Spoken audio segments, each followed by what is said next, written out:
So what's next after my Fiat Panda 100 HP? Well, that might just be a question I answer in this YouTube video. Okay, time for a bit of a confession, because I've already bought the next car, and you're going to see that very soon on the Daniel Drives YouTube channel. See you soon.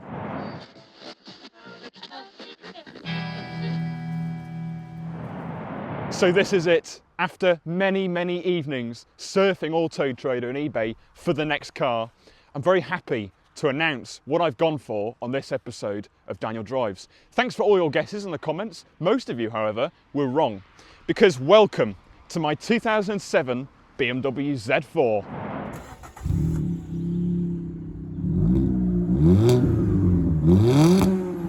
So it's a bit of a surreal moment really, because my first car, my Fiat Panda 100 HP, which you would have seen lots on the channel, it's staying by the way, I never actually went to view that car. My parents went to view it in secret and took it home, and then my dad drove it for 2 or 3 years before I passed my test.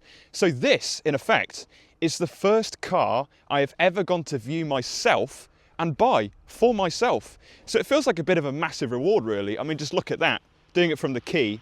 It's such a novelty, and I'm sure having the roof down in like sub-zero temperatures, which I have been doing for the past few evenings, is going to get old soon. But I mean, just look at it. It's so beautiful. It's a bit of a weird story really, because I've never been a fan of the BMW Z4. I've always found it to be a little bit fat, a little bit bloated. I was never really a fan of the interior, and I was always very interested in the BMW Z3, which is probably why there were so many comments in the previous video for people guessing that I would buy a Z3. But sort of in the past couple of months, I've really looked at these with, you know, a huge amount of desire. And I've gone, that is actually a very handsome looking car and very, you know, well built. And it's a car that you can daily drive, and a car that you can drive in the rain, and it's not going to leak, it's not going to be uncomfortable, and it's just an absolute pleasure to drive. So this video really is a bit of an introduction really. We will go for a drive in a future video, and there'll be lots of little modifications and improvement videos to come in the future. But for now, just look at it, take it in, because this, you're going to see it a lot on the Daniel Drive channel this year. So this car, it was advertised on eBay, and you know when, you know, you see a car, it's quite difficult to get into, you see a car advertised online and you just have that feeling inside of you that it is the right car, because there was actually another one for sale. It had done 144,000 miles. It was a light blue car, looked gorgeous to be fair, but it was just very high mileage and didn't have much service history. This one was on eBay, and this is a fairly low mile example, just under 79,000 miles now, and it's got pretty good service history. And I, you know, was at work, I was sat at home, and this car really was the only thing on my mind. But it was quite an nerve-wracking experience in a way, very exciting. But obviously, this being the first car I've ever bought for myself, it was a massive decision, and I really didn't want it to go wrong. So I went to view it probably just over a week ago now, last weekend. Kept it very quiet on social media up until this video.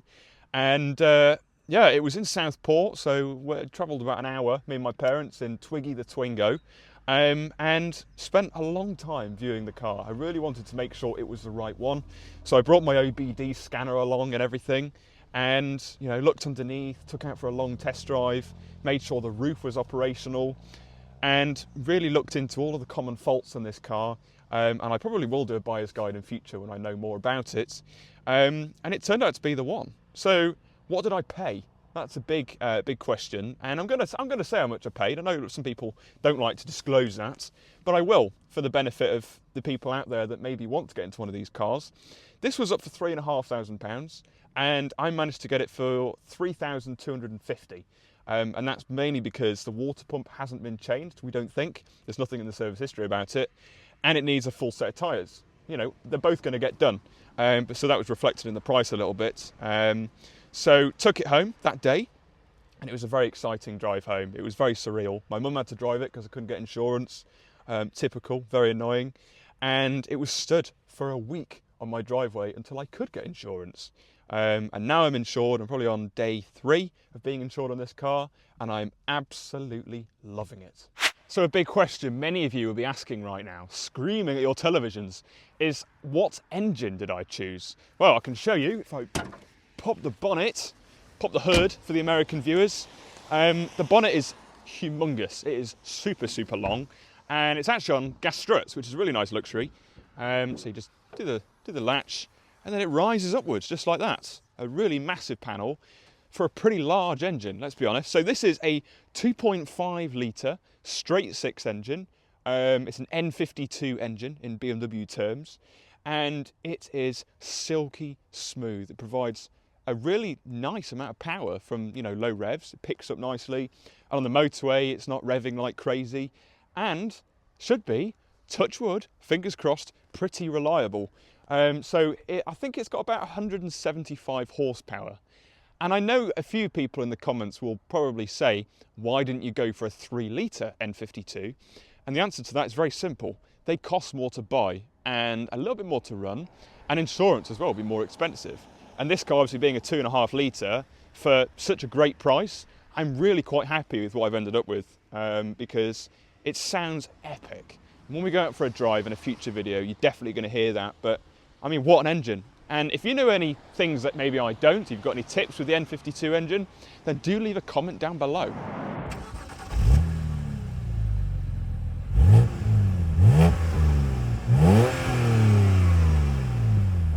Another factor that made me decide for a Z4 over a Z3, or maybe something like an MX-5 or something, is the boot space. There you go. Opens with the key or from a button in the interior, or you can do it mechanically, like the old-fashioned way. Boot rises up, really quite nice action with the boot lid, and it's surprisingly capacious, as Top Gear of the 1980s would say. You can fit a lot in it, so I'll put some B-roll in now. There's a bag in here I've got at the moment, and it kind of, you know, gives you a bit of comparison size. Boot goes back a long way, and it's quite wide. You've got little cubbies side, you know, from each side. The battery sits underneath the boot floor, so there's a little bit of storage underneath the boot flap. I'm really surprised. When I went to view this car and I was looking at the boot space, I was shocked, because this car will be going into Europe this year as part of a road trip. And you're going to see that on the channel. And one thing that's very important is boot space, so we can actually take stuff.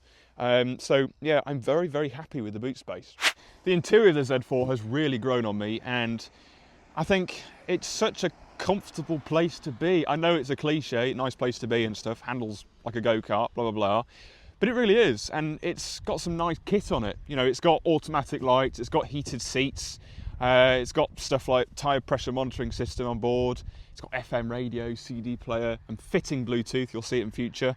It's just, I love it. You know, leather seats. It's pretty spacious. I think if I was being very cynical and critical, I probably wish for maybe a little bit more, you know, wiggle room with the seats, maybe a little bit further back. But to be honest, as a whole, I really, really like being in this car. It's got a nice modern steering wheel. The dials light up a lovely shade of orange, you know, at night. And yeah, I won't go into too much detail, because I will do a full review in a few weeks, talking more about the specs and, you know, the kit on board and stuff like that. But I just love the look of it. I hope you've enjoyed this episode of Daniel Drives. If you have, don't forget to subscribe and follow me on social media at DanielCars05. Right, I'm off for a drive.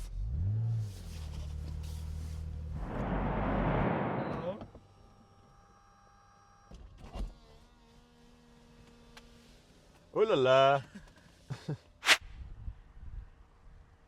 So, I'm thinking, aren't I? I'll do it after this car.